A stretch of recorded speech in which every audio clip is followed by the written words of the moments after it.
दोस्तों आरबीआई ने 28 मार्च 2025 को एक स्टेटमेंट रिलीज किया।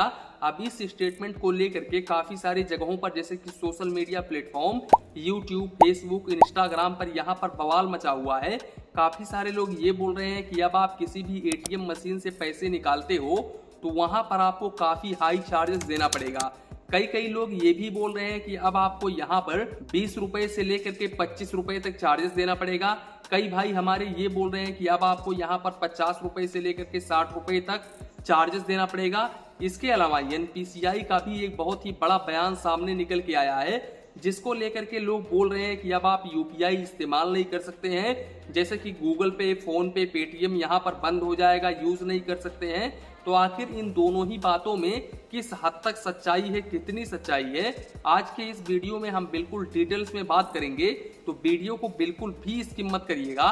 वीडियो स्टार्ट करते हैं। दोस्तों देखो, ये जो आरबीआई है ये समय समय पर बैंकों को निर्देश देता है कि जो बैंकें हैं वो एक लिमिट ऑफ चार्जेस कर सके कस्टमर से, यानी कि एक अमाउंट सेट करके देता है कि आप इतना ही चार्जेस कर सकते हैं, किसी भी कस्टमर से ज्यादा चार्जेस नहीं कर सकते हैं। अब इसके अलावा आरबीआई का एक नया बयान सामने निकल के आया है, यानी कि नए स्टेटमेंट में आरबीआई ये कह रहा है कि अब कोई भी बैंक हुए, वो चाहे तो प्राइवेट सेक्टर बैंक हुए, चाहे तो वो गवर्नमेंट सेक्टर बैंक हुए, यहाँ पर ये जो बैंकें हैं ना, ये फाइनेंशियल ट्रांजेक्शन्स या फिर नॉन फाइनेंशियल ट्रांजेक्शन्स, कोई भी ट्रांजेक्शन्स हो, ये सीधे आरबीआई ये कह रहा है कि यहाँ पर जितने भी बैंकें हैं वो बैंकें 23 रुपए प्लस जीएसटी तक अपने कस्टमर से चार्ज कर सकती हैं। लेकिन ये जो चार्जेस है ये डिसाइड करेगा एटीएम नेटवर्क, यानी कि बैंक डिसाइड नहीं करेंगी, ये एटीएम नेटवर्क डिसाइड करेगा कि हमको कितना चार्जेस करना है कस्टमर से।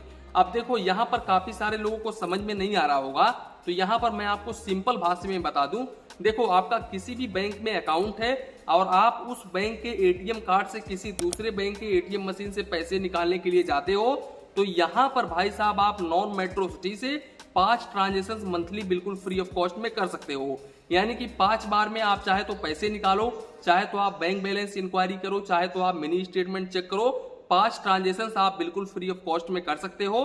और मेट्रो सिटी से टोटल 3 ट्रांजेक्शन बिल्कुल फ्री ऑफ कॉस्ट में कर सकते हो मंथली। अब अगर आप इस लिमिट को क्रॉस करते हो, जैसे कि आपको 5 बार दिया गया और आप 6 बार पैसे निकाल लेते हो एक महीने में, या फिर मेट्रो सिटी से 4 बार पैसे निकाल लेते हो एक महीने में, तो यहाँ पर अब 1 मई 2025 से आपको मैक्सिमम 23 रुपए प्लस जीएसटी तक चार्जेस देना पड़ेगा। यहाँ पर बैंक ऑफ बड़ौदा ने अपने वेबसाइट पर मेंशन भी कर दिया है इस चीज को लेकर के। जैसे ही आरबीआई का बयान निकल के आया, वैसे ही बैंक ऑफ बड़ौदा ने अपने सर्विस चार्जेस में अपडेट कर दिया, यहाँ पर आप देख सकते हैं। तो बैंक ऑफ बड़ौदा बहुत ही फास्ट है, जितना ही जल्दी आरबीआई का बयान आया उतना ही जल्दी यहाँ पर बैंक ऑफ बड़ौदा ने मेंशन कर दिया अपने वेबसाइट में। तो अब आपको एटीएम कैश विड्रॉवल के ऊपर 23 रुपए प्लस जीएसटी तक चार्जेस देना पड़ सकता है। हालांकि ये कंफर्म नहीं है कि आपको कितना चार्जेस देना पड़ेगा। भाई बैंक ऑफ बड़ौदा तो सीधे बोल रहा है कि 23 रुपए प्लस जीएसटी आपको फाइनेंशियल ट्रांजेक्शन के ऊपर चार्जेस देना पड़ेगा, लेकिन और बैंकों का तो पता नहीं। यहाँ पर हो सकता है कई बैंकें थोड़ा कम भी चार्जेस आपसे करें, लेकिन कम चार्जेस तो करने वाली नहीं है ये बैंकें। जितने भी हैं वो आपसे काफी हाई चार्जेस ही करेंगी, 23 रुपए तक ही चार्जेस करेंगी। यहाँ पर आरबीआई सीधे ये कह रहा है कि 23 रुपए तक चार्जेस बढ़ा सकती हैं। 23 रुपए के अंदर जितना भी अमाउंट चाहे वो बैंक चार्ज कर सकती है, वो उनके ऊपर डिपेंड करता है।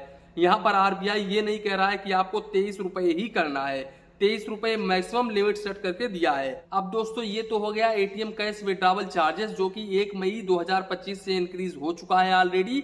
अब यहाँ पर हर बैंक में आपको 23 रुपए तक चार्जेस देखने को मिलेगा। कई लोग बोल रहे हैं कि 19 रुपए आपको चार्जेस देना पड़ेगा, कई लोग बोल रहे हैं 7 रुपए चार्जेस देना पड़ेगा। तो ऐसा बिल्कुल भी नहीं है दोस्तों, यहाँ पर बैंक के ऊपर डिपेंड करता है कि बैंक कितना आपसे चार्जेस लेती है। यहाँ पर आरबीआई का सीधे ये कहना है कि कोई भी बैंक हुआ वो मैक्सिमम 23 रुपए तक चार्जेस कर सकता है, जिसमें आपको 18% प्लस जीएसटी अलग से देना होगा। अब इसके अलावा दोस्तों, अगर हम एनपीसीआई को लेकर के बात करें कि यहाँ पर यूपीआई पर क्या बड़ा अपडेट है, तो देखो यहाँ पर मैं आपको सिंपल भाषा में ये बताऊं। देखो, यहाँ पर पहले आप गूगल पे, फोन पे, पेटीएम यूज करते थे, तो यहाँ पर भाई साहब जिस मोबाइल नंबर से आप गूगल पे, फोन पे, पेटीएम यूज करते थे, अगर वो मोबाइल नंबर बाई चांस गुम हो जाता था या फिर वो मोबाइल नंबर बंद हो जाता था। तो ऐसे केसेस में भी आपका यूपीआई चालू रहता था और यहाँ पर कोई भी व्यक्ति अगर उस नंबर के थ्रू आपके पास में पेमेंट करता था फोन पे के जरिए, गूगल पे के जरिए, तो आपके खाते में आ जाता था बहुत ही इजीली। अब इस चीज को लेकर के काफी सारे फ्रॉड भी हुए हैं, काफी सारे लोगों ने गलत भी फायदा इसका उठाया है। तो यहाँ पर देखो दोस्तों, अगर आपका मोबाइल नंबर बंद हो चुका है या फिर 3 महीने से अधिक का समय हो चुका है, आप अपना यूपीआई इस्तेमाल नहीं कर रहे हो, तब ऐसे कंडीशंस में आपका जो यूपीआई है वो पूरी तरह से बंद हो जाएगा। ऐसा नहीं है कि आप यूपीआई दोबारा एक्टिवेट नहीं कर सकते हो। यहाँ पर एनपीसीआई का ये कहना है कि ये डीएक्टिवेट तो हो जाएगा, लेकिन जब कोई कस्टमर उसी मोबाइल नंबर से दोबारा अपना यूपीआई आईडी बनाएगा और अगर उसका मोबाइल नंबर उसके बैंक अकाउंट से लिंक है तो वो बहुत ही जल्दी यूपीआई आईडी अपना क्रिएट कर लेगा। इसमें आपको कोई भी समस्या नहीं आएगी। तो दोस्तों, कुल मिलाकर के यही था अपडेट। इसी के साथ में वीडियो समाप्त करते हैं। वीडियो पसंद आया हो तो प्लीज वीडियो को एक लाइक करिए और अपने चैनल फाइनेंस बैंक को सब्सक्राइब करिए। मन में कुछ डाउट हो, कंफ्यूजन हो तो प्लीज कमेंट करिए। धन्यवाद, मिलते हैं नेक्स्ट वीडियो में।